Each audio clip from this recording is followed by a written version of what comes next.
হাসরের ময়দানে 5টা প্রশ্ন বনি আদম সন্তান যতক্ষণ দিতে পারবে না ততক্ষণ 1 ইঞ্চি নড়াচড়া করতে পারবে না। কত মানুষ দাঁড়াবে? নবী বলেন পাহাড়ে যেমন গাছ ঘন হয়ে দাঁড়ায় এমনি হাসরের ময়দানে মানুষ দাঁড়াবে, জায়গা হবে না। আমার আল্লাহ কুদরতি হাতে টান দি এই হাসরের মাঠকে ডাবল প্রশস্ত করে দিবেন। এরপরে এত মানুষ দাঁড়াবে, 2 পা রাখতে যত জায়গা পাওয়া যায় এর চেয়ে বেশি জায়গা কেউ পাবে না। সূর্য মাথার কাছে এসে যাবে, সূর্যের তাপে মানুষের মাথার মগজ বাথের মারের মতন টকবক করবে বাবা। এইভাবে ঘাম ঝরতে থাকবে মানুষের দেহ থেকে, ঝরতে ঝরতে কারো হাঁটু পর্যন্ত পানি হবে, কারো কোমর পর্যন্ত পানি হবে, কারো সিনা পর্যন্ত হবে, কারো গলা পর্যন্ত হবে। আল্লাহ নবী বলেন কেউ এই ঘামের পানিতে সাঁতার কাটতে থাকবে, এমন ভয়ঙ্কর হাসরের মাঠ হবে। নবীজি বলেন বনি আদম সন্তান যতক্ষণ পর্যন্ত 5টা প্রশ্নের উত্তর দিতে পারবে না 1 ইঞ্চি তাদের 1 পাও নড়াচড়া দিতে পারবে না। 1 নম্বর প্রশ্ন করা হবে ওই জীবন কোন পথে চালাইছো হিসাব দাও। 2 নম্বর প্রশ্ন যৌবনকাল কোন পথে চালাইছো হিসাব দাও। 3 নম্বর প্রশ্ন মাল দিয়ে ইনকাম করেছো হালাল পথে না হারাম পথে হিসাব দাও। 4 নম্বর প্রশ্ন খরচ দিয়ে করেছো হালাল পথে না হারাম পথে হিসাব দাও। 5 নম্বর প্রশ্ন তুমি যতটুক মেনেছিলে জেনেছিলে কতটুক তুমি পালন করেছিলে। প্রশ্ন কয়টা? জীবন কোন পথে চালাইছে। তাহলে আমার জীবনের শুরু থেকে শেষ পর্যন্ত আদালতে হিসাব দিতে হবে। আদালতে কি? আমার জীবনের মালিক যদি আমি হতাম তাহলে আদালতে হিসাব লাগতো না। কথা হল না? আমার পাঞ্জাবি আছে, আমার পাঞ্জাবি আমি কোন দিন কোনটা পরবো এটা আমার ব্যাপার, কারণ এটার মালিক আমার। এই জন্য কারো কাছে জবাবদিহিতা দেওয়া লাগবে।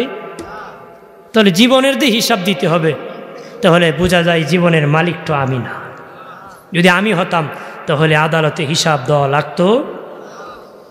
তাহলে জীবন যেদিকে খুশি সেদিকে চালানো যাবে যাবে নাকি? আমরা তো কয় যেমনি মনে চায় এমনি চলে, ঠিক কিনা?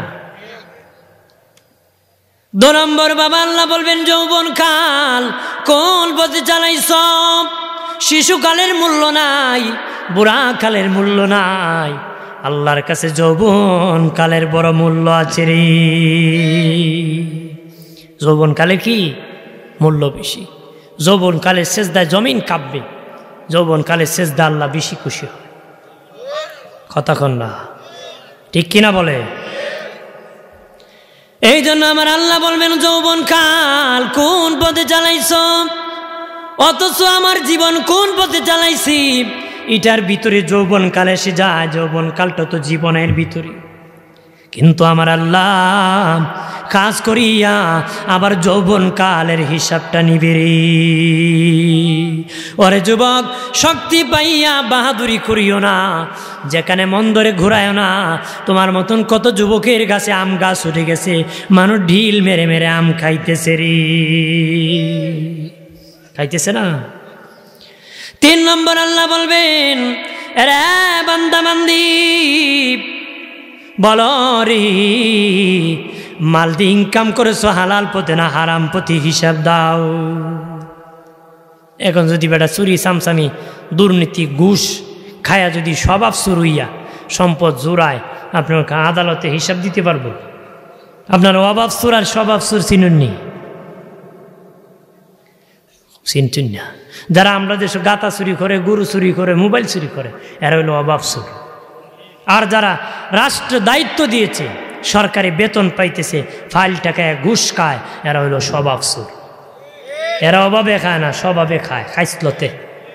কথা হয় না?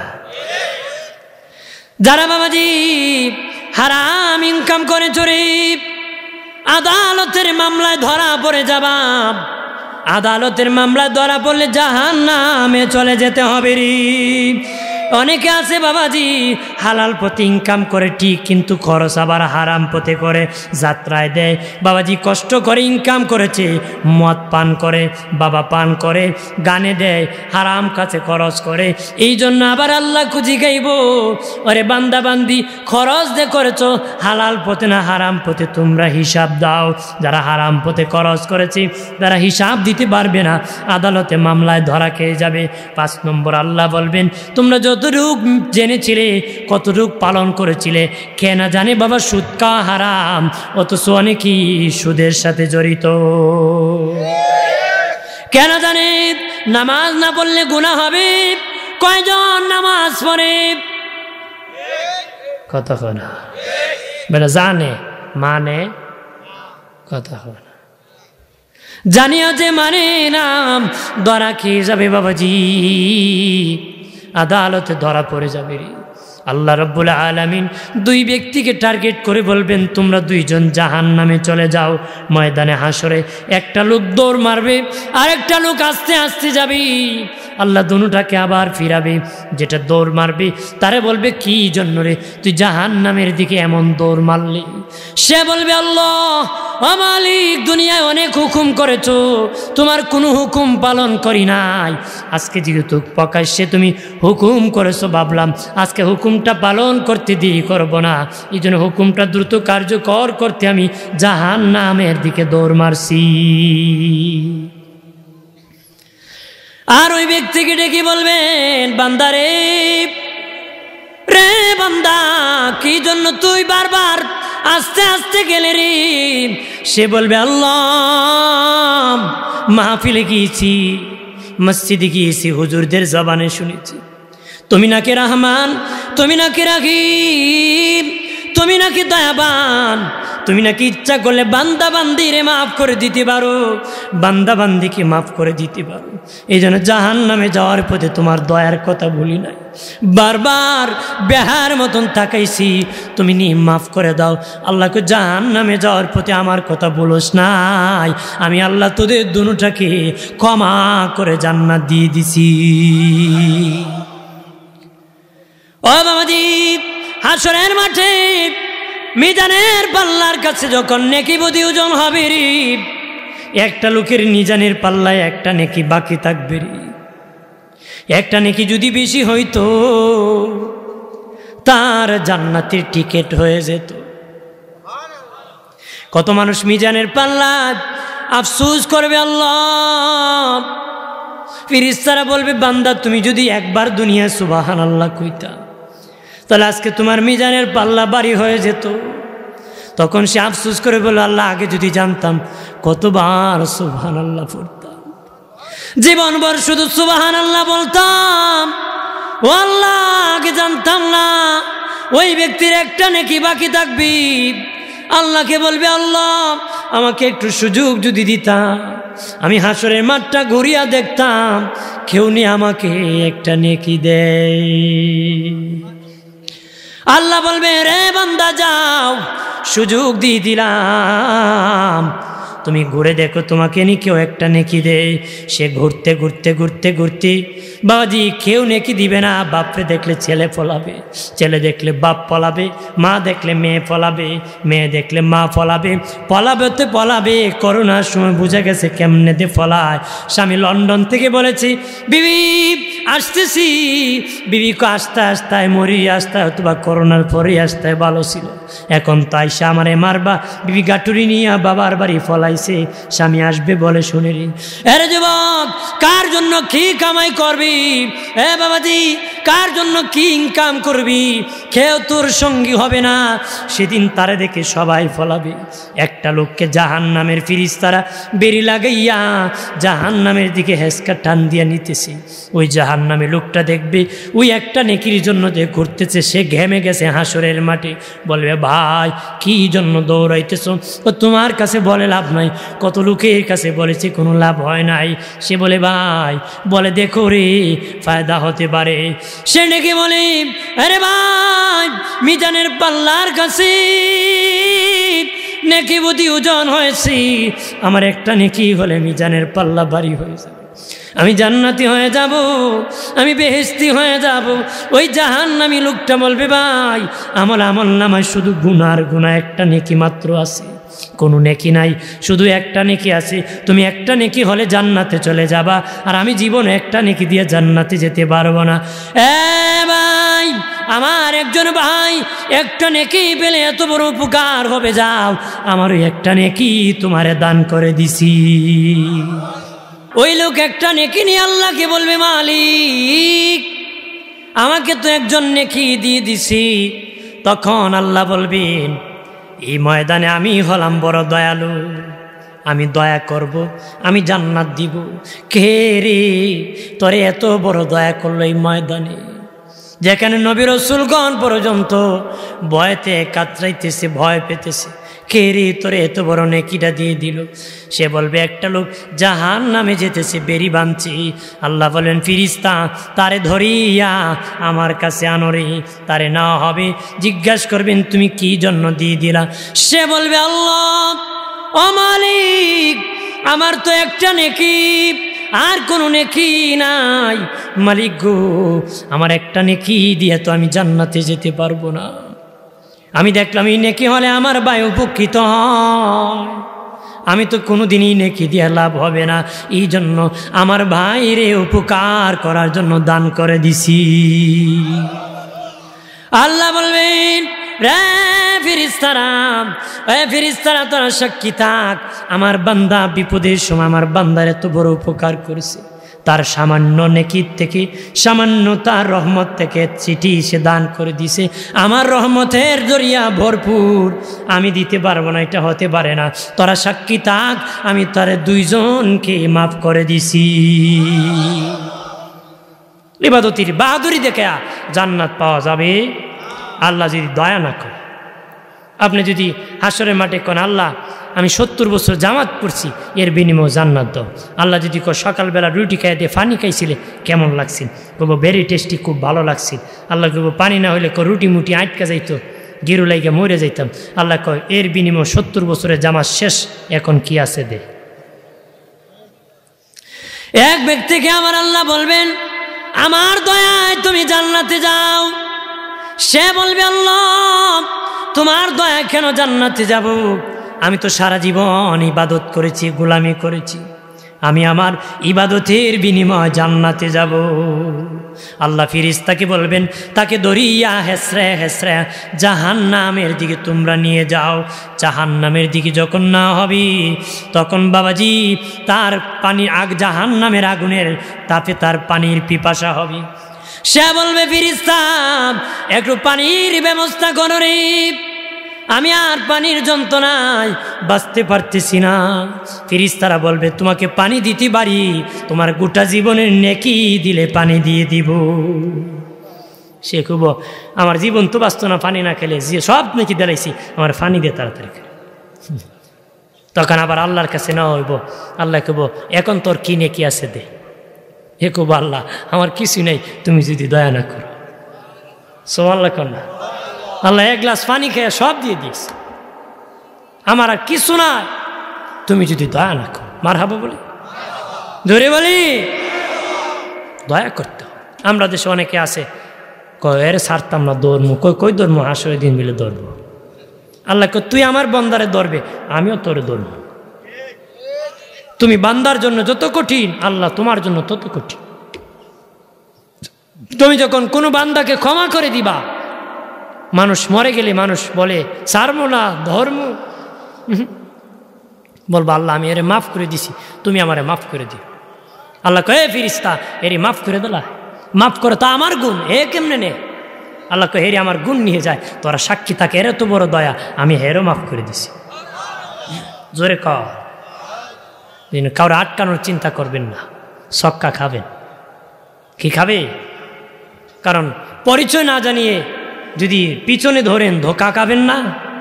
কথা কনা যদি কোনো আসে ভালোই চলে। এক লোকের ছেলে আসিল গুঞ্জা, কি কয় গুঞ্জা, তে বেটা ছেলে বিয়ে করাইব, গিয়ে দেখি এক বাড়ির মধ্যে চেয়ার কন্যা খুব ঢকের সুন্দর বসে আছে, বড় লোকের মেয়ে। ভাই তোমার মেয়ে বিয়ে দিবা? তো কন্যার বাবা জানি কেন খোঁজ খবর নিছে না, জামার বাপও নিছে না, আমার গুজা ফুয়া অত সুন্দর বউ পাইছে, আর খবর লিয়ে কি করতো।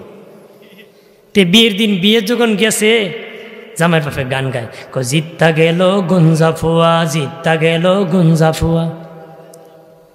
তে তার ছেলেরা কো বাবা ই গান কি গা? দেখ তোরা সুন্দর বউ পাইছত কালা, শ্বশুর বাড়ি গরিব, আমার ফুলা গুজা পাইছে বউ সুন্দর, শ্বশুর বাড়ি ধনী। তো মানুষ গিয়া কন্যার বাপরে কমে তোমার বিয়াইরি গান গায়, বিয়াই কয় আমার বিয়াইরে কয় আমারও একখান গান আছে। কি আছে? কন্যার বাপে গান গায়, বুঝে যাইবে বিয়াই টেল্লা নিতে, বুঝে যাবে বিয়াই টেল্লা নিতে। খবর নিয়ে দেখে কন্যার ফাউ নাই, টেল্লা ছাড়া বাড়িতে নিতে পারতো না। তা আমরা এমন খাইছিল দিয়েছি উষ্ঠ হয়ে ভালো কামানো জানা কথা হয় না, এমন প্যারালাইসিস করো না যে আসলে দিন টেললেও জান না তো নেমন জানা। ইমানকে মজবুত করতে হবে, কথা বলেন না। সুন্দর সুন্দর দেখে ঘুরলে হবে না, ইমান আমলকে সুন্দর করতে হবে, কথা না। আমার বানের বাবাজি, ও বাবাজি, হাসরের মাঠ বড় ভয়ঙ্কর। সব নবীরা বলবে আল্লাহ ও মালিক, আমরা ময়দানে হাসরে শুইতে পারতেছিলাম, জান্নাত দি দাও আল্লাহ, এমনি সিগনেচার করে দিবেন, তোমরা যাও। জান্নাতের গেটে গিয়ে কাগজ দেওয়া হবে আদম থেকে ঈসা পর্যন্ত। ফেরেশতারা বলবে আরেকজনের সিগনেচার বাকি আছে, উনি হলেন মুহাম্মাদুর রাসূলুল্লাহ। তারা বলবে আল্লাহ তো সিগনেচার দিয়েছি, এ ফেরেশতারা দরজা খুলো। ফেরেশতারা বলবে না না, তোমরা যদি সম্ভব হয় খুলো। দরজা ভিতর দিয়ে লাগাল নয়, বাহির দিয়ে লাগানো আছে।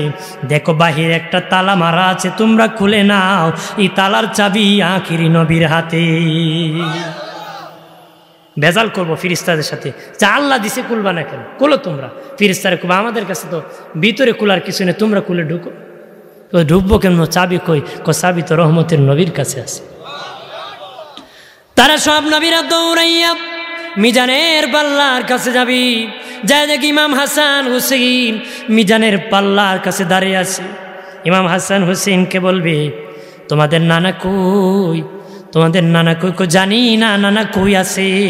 নানা ইন্তেকালের আগে আমাদেরকে ওসিয়ত করেছিল, ভাই হাসান হুসেইন হাসরের মাটি উঠিয়া দৌড়ায় মিজানের পাল্লায় যাবা। আমি নবী বিভিন্ন জায়গায় দৌড়াদৌড়ি করব, এর ভিত্তি ওজন হয়ে আমার উম্মত জাহান্নামে যেতে পারে রে। ভাই হাসান হুসেইন, কোন উম্মতের নেকি যদি পাতলা হয়, বদি যদি বাড়ি হয়, তোমরা আটকায় দিবা। ফেরেশতা জোর করলে তোমরা মিজানের পাল্লায় উঠে বসে থাকবা আমি নবী আসার আগ পর্যন্ত। তখন বাবাজি ইমাম হাসান হুসেইন বলবে ও নবীরা, কের জন্য আমার নানারে খুঁজো? তারা বলবে এই দেখো তোমার নানার একটা সিগনেচার বাকি, আমরা আর শুইতে পারি না। ইমাম হাসান হুসেইনকে তোমরা জান্নাতের বেহুশ, আমার নানা উম্মতি উম্মতি বলে বেহুশ হয়ে আছে। নবীগণ জানি না আমার নানা কোথায় আছে রে। তোমাদের কি উম্মতের কোনো মায়া নাই? তোমাদের কি উম্মতের কোনো দরদ নাই? তোমাদের উম্মতের জন্য কি তোদের কোনো মায়া হয় না রে? আদম থেকে ঈসা পর্যন্ত দৌড়াবে। নবী বলেন আমি কাউসারের কিনারে থাকবো, আমি উম্মতকে নিজ হাতে কাউসার খাওয়াবো। হযরতে ওমর ইবনুল খাত্তাব কাউসার পাত্রের মধ্যে ভরে দিবি, বড়িয়া পাত্রটা হাতে নিয়ে আবু বকরের হাতে দিবি। সিদ্দিক আকবর পাত্র হাতে রাখবি। আমি রাসূলুল্লাহ যাওয়ার পরে আমি রাসূলের হাতে কাউসারের পাত্রটা দিয়ে দিবি। আমি নিজ হাতে রে আমার উম্মতকে কাউসার খাওয়ায়া দিব। নবীজি বলেন জীবনে একবার যদি আমার উম্মত আমার হাতে কাউসার খেতে পারে, 40 বছরের ভিতরে পানির পিপাসা হবে না। আর না হাদিসে আসছে তার জীবনও কোনোদিন পানির পিপাসা হবে না রে।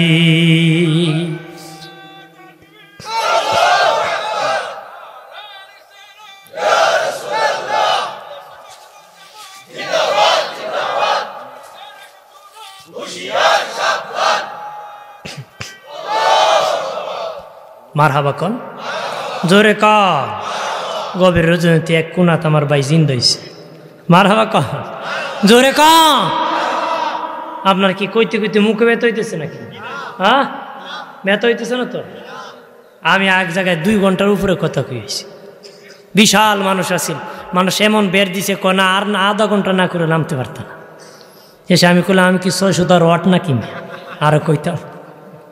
এসে বাধ্য হইয়া কনা তেলে আরেকটু কইলেন। এরপরে আমি ওই দিন 2-4 মিনিট দিয়ে একটু দোয়া করে কোনো মতে ফলাই আইছি, মানুষ সারা না। এরপর মানুষ উঠে চলে গেছে, আসবে পরে।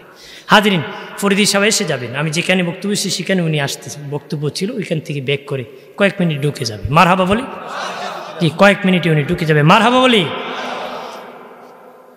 কি বলছিলাম জানি, খেয়াল আসেনি? পেয়ালা খাওয়াবে, পানির পিপাসা হবে না। আপনারা খেতে চান কিনা? মারহাবা। আদম থেকে ঈসা পর্যন্ত দৌড়ায় আমার নবীর সাক্ষাৎ পাবে। নবীজিকে বলবে এই দেখেন আপনার সিগনেচার বাকি আছে, সেখানে দিলে আমরা জান্নাতি হয়ে যাব। নবী বলবেন আমি যতক্ষণ আমার উম্মত সুপারিশ করে জান্নাতি সবকে না বানাতে পারবো ততক্ষণ জান্নাতের তালা খুলব না রে। কোনো নবীর জন্য জান্নাত হালাল হবে না। নবীকে আমি যতক্ষণ জান্নাতে কদম রাখবো না। সন্না সুবহানাল্লাহ, জোরে কর। হাসরের মাটি উম্মতে মুহাম্মাদীর শান বাড়িয়ে দেওয়া হবে। কিভাবে শান প্রকাশ করা হবে? নূহ নবী বাবাজি দাওয়াত দিয়েছিলেন 950 বছর। তার উম্মতেরা বলবে আল্লাহ গো নূহ তো দাওয়াত দেয় নাই, এই জন্য আমরা কালেমা পড়তে পারি নাই। আল্লাহ বলবে নূহ রে তুমি কি দাওয়াত দাও নাই?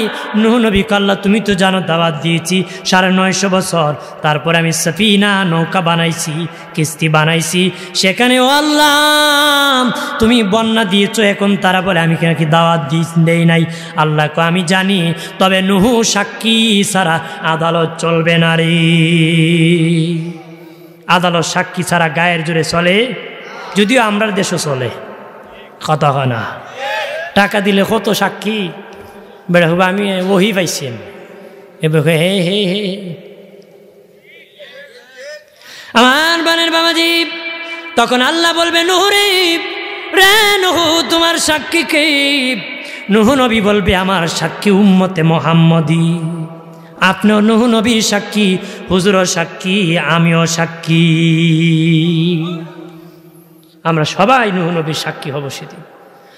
আল্লাহ বলবেন উম্মতে মুহাম্মদী সত্য করে বলো রে নূহ নবী কি দাওয়াত দিয়েছিল নাকি? তখন আমরা বলবো আল্লাহ সত্যই নূহ নবী দাওয়াত দিয়েছিল, তার উম্মতরা গ্রহণ করে নাই। নূহ নবীর উম্মতেরা বলবে আল্লাহ তারা কিভাবে সাক্ষী হয়? আমাদের যুগেই তো তারা ছিল না, কেমনে তারা সাক্ষী হয়? আল্লাহ বলবে না উম্মতে মুহাম্মদী তোরা তো নূহুর যুগে ছিলে না, কিভাবে তোরা সাক্ষী হস? তখন আমরা বলবো আল্লাহ আপনি কোরআনে বলে দিয়েছেন, আল্লাহর হাবিব আমাদেরকে জানিয়ে দিয়েছেন নূহ নবী দাওয়াত দিয়েছে সত্য। এখন আপনার কথা যদি সত্য হয়, কোরআনের কথা সত্য, কোরআন সত্য হলে আপনার হাবিবের কথা সত্য, আপনার হাবিবের কথা সত্য হলে আমরা উম্মতে মুহাম্মদীর সাক্ষীও সত্য। আল্লাহ বলবেন উম্মতে মুহাম্মদী 100% তোদের সাক্ষী অসত্য।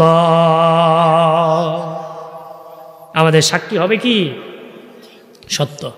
আমরা সবার পরে এসেছি পৃথিবীতে, সবার শেষে পৃথিবীতে এসেছি, সবার আগে যাব জান্নাতে। কন্যা সুবহানাল্লাহ। আপনারা কোন মানুষ যখন ঘুমায় সব শেষে কি ঘুমায় জানেন না আপনারা? সব শেষে কি ঘুমায়? রূহ ঘুমায় না।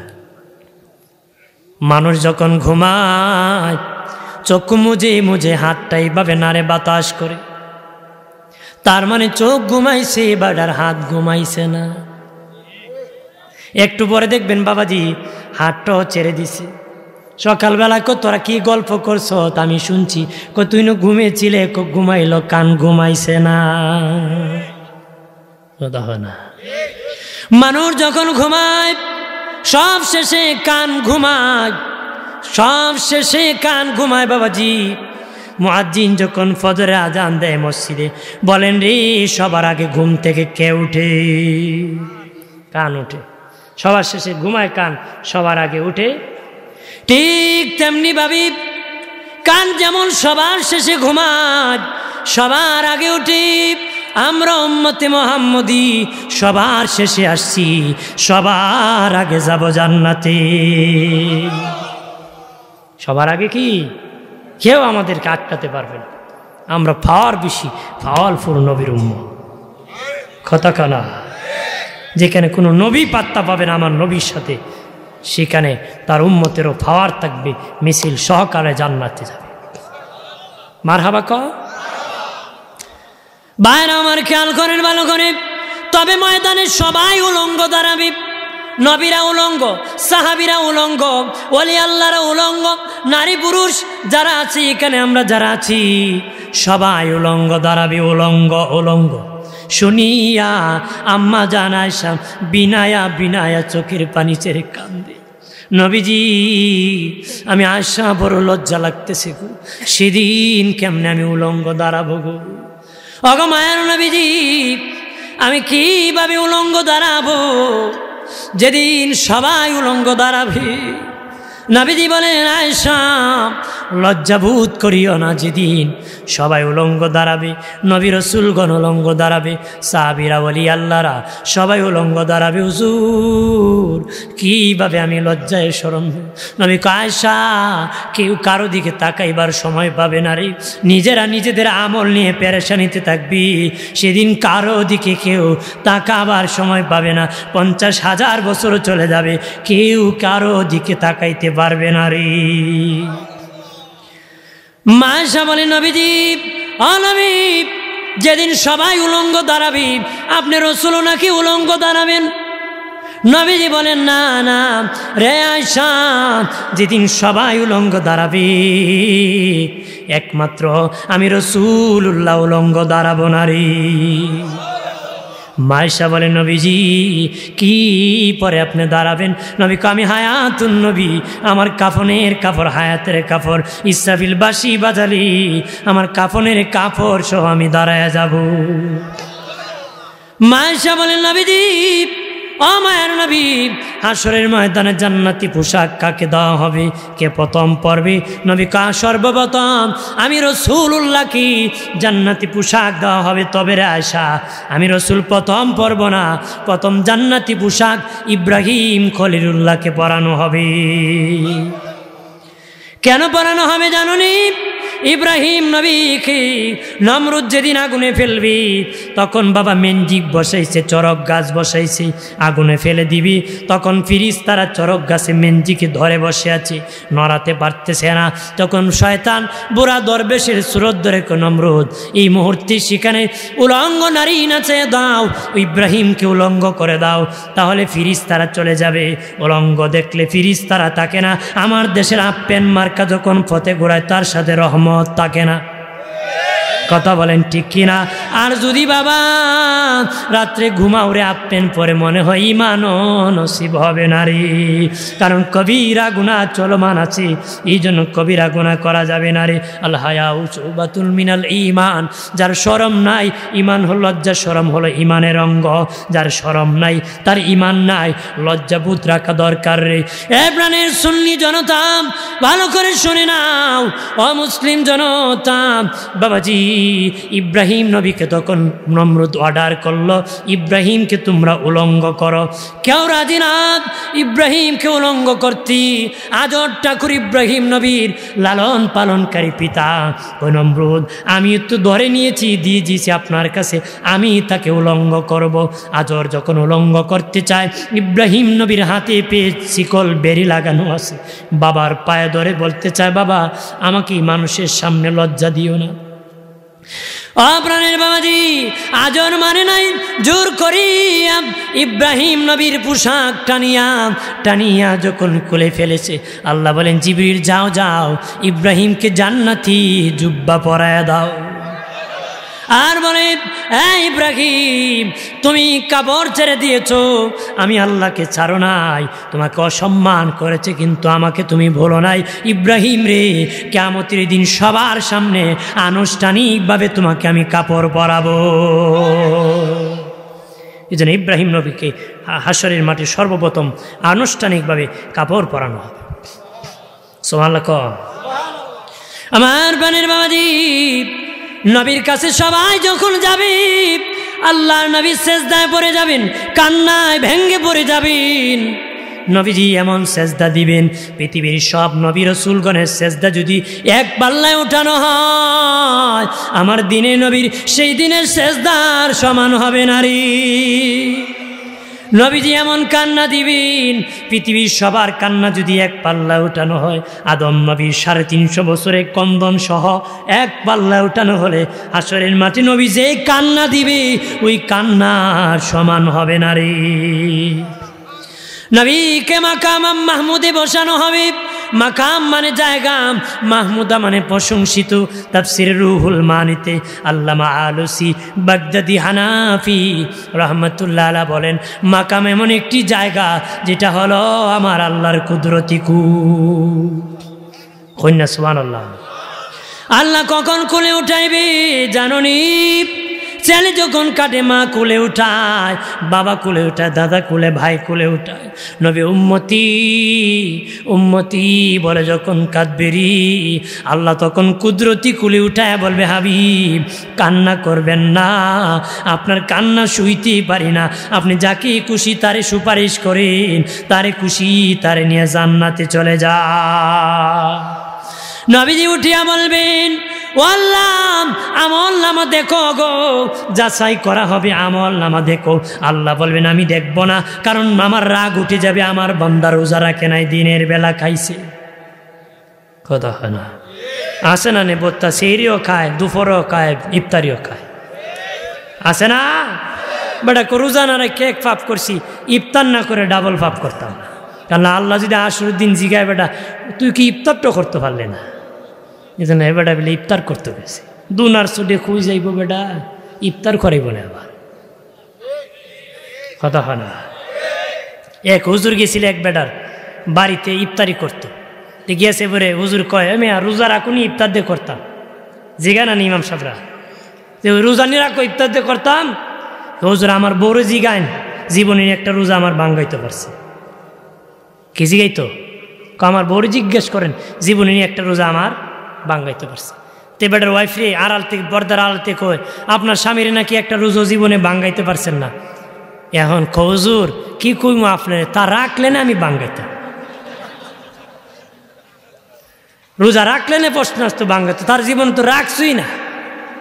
এখন তোর করে খাওয়ান যায় না রে, তোর বউ রাখছিনি। কোন বড় জিগা, আমি মহিলা তুমি রাখছো নি রোজা? হুজুর আমি আগা মাথায় রাখি। মহিলা জিত থাকে না নে, আর একটা কজুর বুচুন নিয়ে আগা মাথা, বিডি ফইলে একটা রাখে, শেষে আর একটা মাঝখানো ফুটটুস। মাঝখানো কি ফুটটুস। এই হলো আমাদের স্বভাব।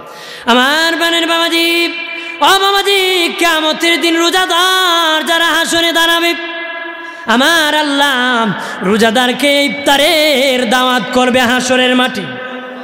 কন্যা সুবহানাল্লাহ। আল্লাহ বলবে, রোজাদারেরা যারা দুনিয়ায় রোজা রাখছো, আমি আল্লাহ তোদেরকে আমার আরশে আজিমের নিচে প্রবেশ করো, আমি তোদেরকে ইফতারের দাওয়াত করতেছি। ইফতারের দাওয়াত করব। আল্লাহর ইফতার পাকাইতে কত সময় লাগবো? কোন ফায়া কোন কইতে দেরি হতে দেরি হবে। এখন যারা রোজা রাখছে না, এরা খুব আমরও যাই মুগো সাথে আছে না নে, বেটা তোর দাওয়াত আসি না? আছে, তো আমারও নেক গে। ওদের সেন্টারও বিয়া হইলে কত লোকে খায়, আনা দাওয়াতি খায়। দিনের নবী বলেন, যেই ব্যক্তি বিনা দাওয়াতে কারো বাড়িতে প্রবেশ করলো, সে যেন চুর হয়ে প্রবেশ করলো। ওই বাড়িতে খায়া যদি বের হয়, সে যেন ডাকাতি করে বের হলো। এরকম চোরের দল, ডাকাতের দল সমাজে অভাব নাই। টাই বুট পরে, গান পরে রাস্তায় ঘুরায়, মনে হয় সাবের ফুলা, মনে তো আস্তামলের ডাকাই। আমার বানের বাবাজি, আল্লাহ বলবেন, রোজাদারেরা তোদেরকে আমি ইফতারের দাওয়াত করতেছি। রোজাদাররা বাবাজি আরশের দিকে দৌড়াতে শুরু করবে, কোনো বেরোজাদার যেতে পারবে না। তাদের পা জমিন ধরে রাখবে, তাদের 1 ইঞ্চি পা নাড়তে পারবে না। রোজাদার সবাই আরশের নিচে চলে যাবে, আল্লাহ ইফতার দিবে, তারা ইফতারে খাইতে থাকবে। এদিকে বিচার হতে হতে ময়দান খালি হয়ে যাবে, তারা শুধু খাবে। আল্লাহ ইফতারি খাওয়াবে, এদিকে বিচার শেষ হয়ে যাবে। ফিরিস্তারা খুব আল্লাহ এর খাওয়ানো, খালি আল্লাহ খাওয়ানো, বিচার চলে না। বাপে দেখবেন ছেলের প্রতি রাগ করে আসে, লাঠি নিয়ে পাকের ঘর দিকে ছেলে খায়, আজকে তোরে মাফ করলাম খাওয়ানো দেখে।